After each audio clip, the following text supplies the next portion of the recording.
Hello, hi America. We have two guests with us today. Scott, who is a newly convert to Islam. Salam. And John, a devout Christian. Hello. I will first ask Scott about his newly found religion, Islam. What is Islam?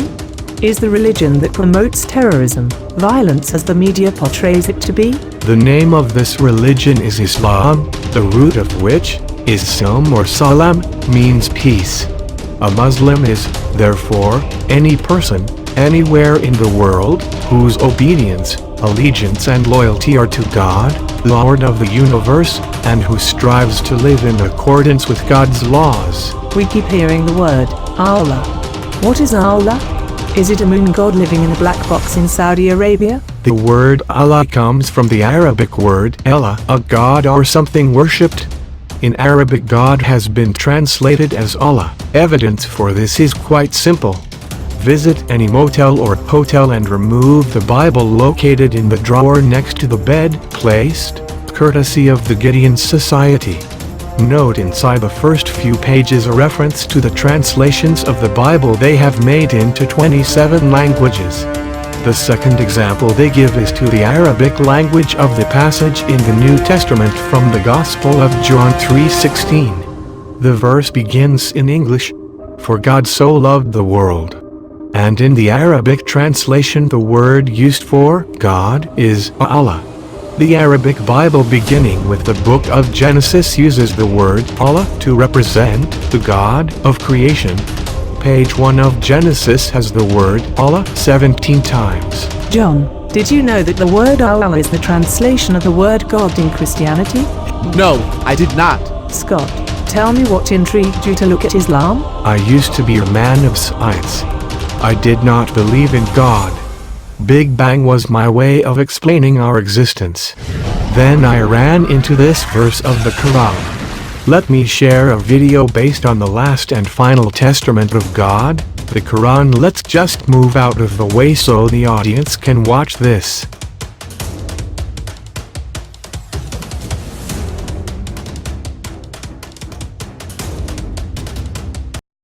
بأيد وإنا لموسعون. And the heaven we constructed with strength, and indeed we are its expander. والأرض فرشناها فنعم الماهدون.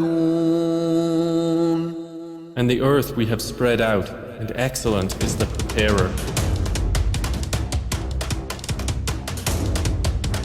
To my surprise, this verse seems to be alluding to the Big Bang related to the expanding universe.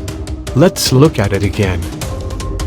بأيد وإنا لموسعون. And the heaven we constructed with strength, and indeed we are its expander. والأرض فرشناها فنعم الماهدون. And the earth we have spread out, and excellent is the preparer.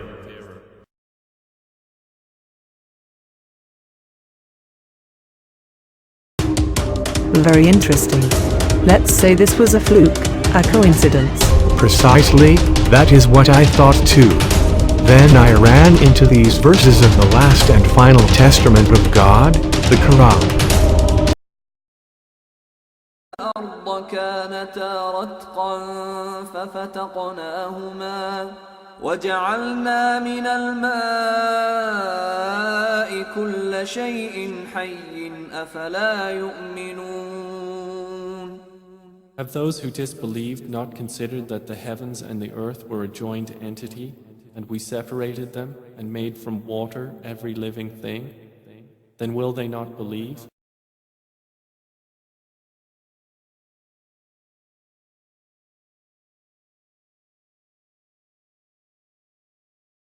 Did it say heavens and earth were one entity and we separated them? That sounds exactly like Big Bang. Yes, indeed it is fascinating to see that our Creator revealed such verses that seem to allude to the theory of Big Bang. Let's look at it again.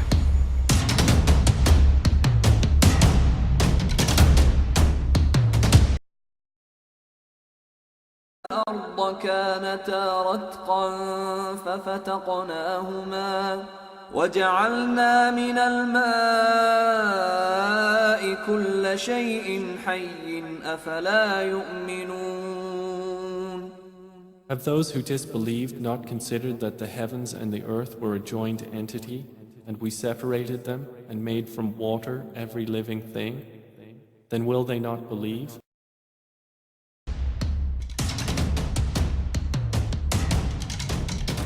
When was the Quran revealed? More than 1400 years ago, when there was no telescope, no Hubble telescope or satellites. Let me show you one more video containing verses of the Quran. وجعلنا السماء سقفا محفوظا وهم عن آياتها معرضون. And we made the sky a protected ceiling, but they from its signs are turning away. وهو الذي خلق الليل والنهار والشمس والقمر كل في فلك يسبحون. And it is He who created the night and the day and the sun and the moon. All heavenly bodies in an orbit are swimming. Amazing.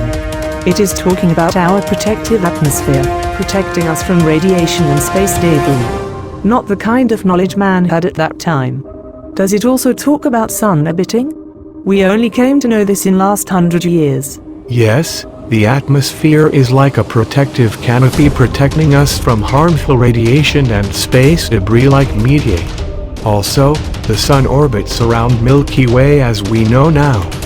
However, this fact was revealed over 1400 years ago by our Creator in the last and final testament, the Quran. Let's look at that video again. وجعلنا السماء سقفا محفوظا وهم عن آياتها معرضون. And we made the sky a protected ceiling, but they from its signs are turning away. وهو الذي خلق الليل والنهار والشمس والقمر كل في فلك يسبحون. And it is He who created the night and the day and the sun and the moon. All heavenly bodies in an orbit are swimming. Being a man of science, I was interested in Islam after running into such verses of the Quran. Understood. However, how do you account for Islam being oppressive to women by prescribing veils or hijabs? I can answer that. I had the same question for Scott. LTS, look at what happened that day.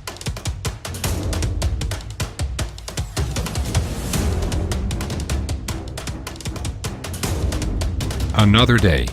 Another dollar. You said it, brother. Hey, how is your Islam thing coming along? Great.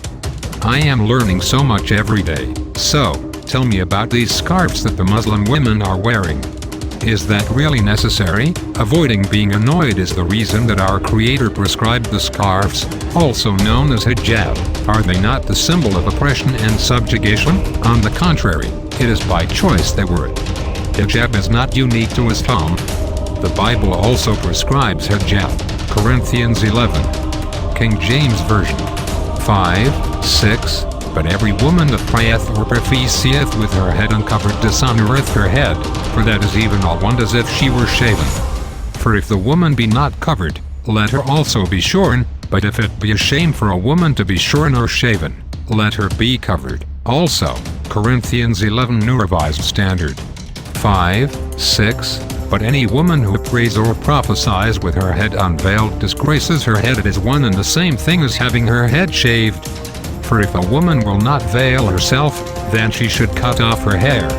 But if it is disgraceful for a woman to have her hair cut off or to be shaved, she should wear a veil. Wow. I did not know that. Remember, Quran is the last and final testament of our Creator. بسم الله الرحمن الرحيم. In the name of Allah, the entirely merciful, the especially merciful. قل هو الله أحد. Say, He is Allah, who is one. الله الصمد. Allah, the eternal refuge. لم يلد ولم يولد. He neither begets nor is born. ولم يكن له كفوا How about kissing the أحد. ground 5 times Nor a is there day? to him Is any it not a equivalent. primitive practice? As a Christian, I asked him that as well. Here is what happened. Pretty early today, eh? Hey. Yeah, I got to finish up before the holidays. Are you done with all your Christmas shopping? I am celebrating a different holiday. What, to become an atheist or something? No, I have been looking into Islam for a while and kind of like what I hear and read. So I have kind of practicing Islam. What? You mean you have become one of those bad guys? Well, that's what I used to think too. But when I started to read the Quran, I realized how wrong I was about Islam. Are they not the people who kiss the ground 5 times a day? Actually, they prostrate to the ground in the worship of our Creator. Did you know Jesus used to pray in a similar way? In fact, the Bible says in Matthew 26:39, "And he went a little farther, and fell on his face, and prayed, saying, O my Father, if it be possible, let this cup pass from me. Nevertheless, not as I will, but as thou wilt." Muslims also prostrate to the ground during their prayers. What is Quran? It is the last testament of God. That is, if Torah was the Old Testament, Bible is the New Testament, and Quran is the last testament of our Creator. Interesting. There you go. Story of one man's reasoning behind embracing Islam. That's all the time we have for today. Peace. Shalom. Salam.